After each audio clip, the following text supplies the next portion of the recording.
The U.S. volcano warning of the 18 very high threat level in the shock USGS report. This came out, as we remember, in October of last year. This by Kerry and McGrath on Express UK. The United States under very high threat from 18 volcanoes, according to the new assessment that was carried out by the U.S. Geological Survey. And before that, I think the last time they had come out with one was in 2005. And this they had reevaluated because of Kilauea's volcanic eruption last year. Anyway, Kilauea topped at that time the list of the 161 active or potentially active volcanoes assessed by the USGS. The government agency looked at 24 hazard and exposure factors in order to calculate which ones were the most high threat in the United States, and update the volcanic threat assessment, publishing the listing that was last done 13 years before. The US saw 120 eruptions and 52 episodes of notable volcanic unrest in 44 US volcanoes since the 1980s Mount St. Helens eruption. The report, entitled 2018 Update to the U.S. Geological Survey National Volcanic Threat Assessment, said, quote, "The 2018 update of the 2005 assessment adds or raises the threat level for 12 volcanoes and reduces or removes threat levels for 20 volcanoes. The threat ranking is not an indication of which volcano will erupt next. Rather, it's an indicator of the potential severity of impacts that could result from future eruptions at any given volcano," end quote. Well, we know that Kilauea had erupted. It's having an unrest now. We're going to do another video of what's happening to the Hawaii volcanoes and Mauna Loa, etc. Now, the lava from Kilauea destroying over 700 homes.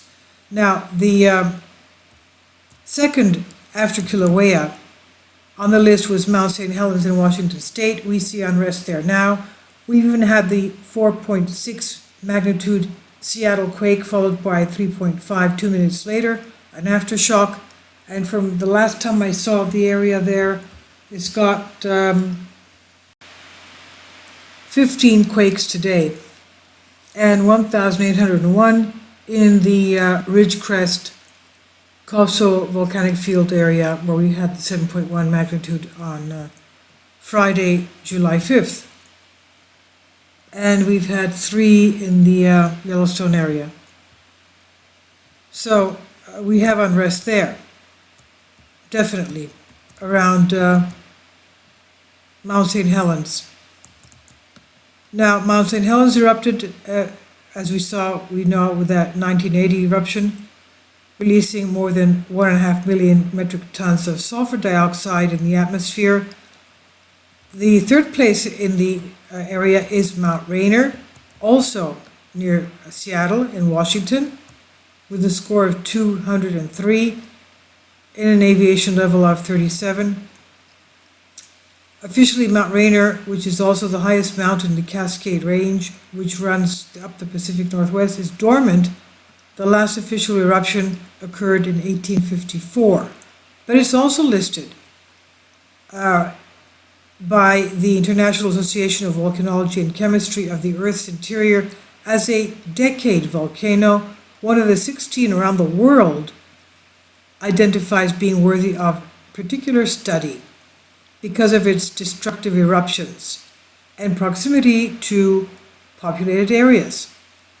Volcanologists feel that the eruption from Mount Rainier would pose a very grave threat to the southern section of the Seattle metropolitan area, home to about 4 million people. And further down the list we have the Long Valley caldera. Experts said earlier that a reservoir of semi-molten magma around the underneath, measuring a staggering 240 cubic miles, much of which would be released into the atmosphere in the event of Long Valley caldera eruption. Of course, the Long Valley caldera is a supervolcano, and such an explosion would dwarf, of course, the 1980 Mount St. Helens event that released a mere 0.29 cubic miles. Last fall, the USGS gave a listing of 18 high-threat volcanoes in the United States. Some of them are here in California, from north to south: Medicine Lake, Mount Shasta, Lassen Peak, Long Valley are all high-threat volcanoes, and they have erupted within the last 1,000 years. Then we have Clear Lake, where we're seeing the recent quake swarms at Mammoth Lakes, and that's a high-threat volcano. And of course, we have the Coso volcanic field, where we have the recent quakes at Ridgecrest and at the Garland Fault, which is perpendicular to San Andreas. That was a moderate threat volcano area. Well, we see that it's got over 1,500 earthquakes a day. Now, according to Volcano Discovery, Coso volcanic field, stratovolcano, 2,400 meters, 7,874 feet. The current status, believe it or not, is normal or dormant, 1 out of 5. The last update on this was July 6th. Well, actually, no, it's July 10th, but anyway. The typical eruption style is explosive, it says here. And they have a listing of a few of the earthquakes, the latest one being a 1 magnitude at a depth of, what's the depth? 10.4 kilometers. And then the next one was 0.7 at 14, no, not kilo, it doesn't have any kilometers there. Then 7.1, and all recent quakes, I would say they're pretty shallow from what they say here. Okay, I'm going into the, and it's full, the diagram is so full of earthquakes, it's just a red and a yellow color. I mean, it's just unbelievable. You can't plot as many earthquakes as are going on. The depth is,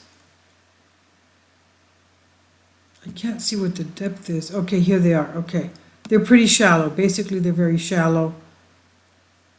The most is 4.5 kilometers depth. Okay, but I want to go back to the description. The Coso volcanic field, located east of the Sierra Nevada range, west edge of the Basin and Range Province, California, consists of 38 old rheolitic lava domes and basaltic cinder cones covering a 400 square kilometer area.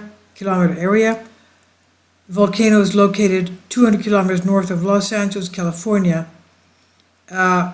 Coso being, I would say, northeast of Los Angeles. Eruptions in this area over the past 4 million years produced 35 square kilometers of lava. The youngest eruptions are probably from the basaltic Volcano Peak cinder cone, occurred more than 33,000 years ago. Volcano Peak volcano, that's the pristine volcano that we sometimes refer to, which has the lava flow, which goes directly from north to south, pointing at Ridgecrest. Now, the Coso geothermal system, the geothermal activity in an ENE trending zone between Sugarloaf Mountain and Coso Hot Springs.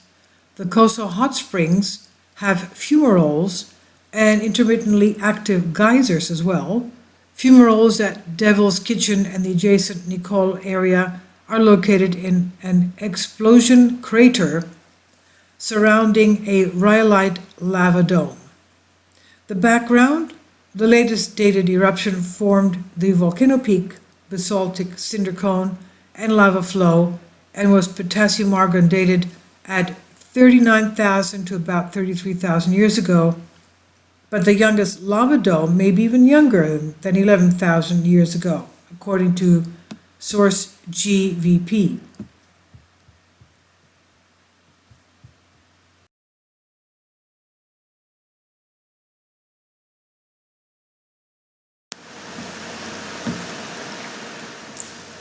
If you'd like to join me on my Patreon account, you will hear content not covered by mainstream media. These riveting stories will be based on my research, and I will state my opinions and give my personal insight on diverse and controversial subjects and world events not covered by mainstream media, and not supported by YouTube guidelines. So whatever I have on my Patreon, most of those will not be on my YouTube channel. Please consider becoming a member today. More of the most significant and important videos will be on my Patreon channel. Your support helps me to continue my research and keeps this YouTube channel alive. And we depend on your support, your generous charity, because we help economically challenged families here in Athens, Greece, in Kapota, and we also help the young generation with university tuition and the community around our church. Thank you.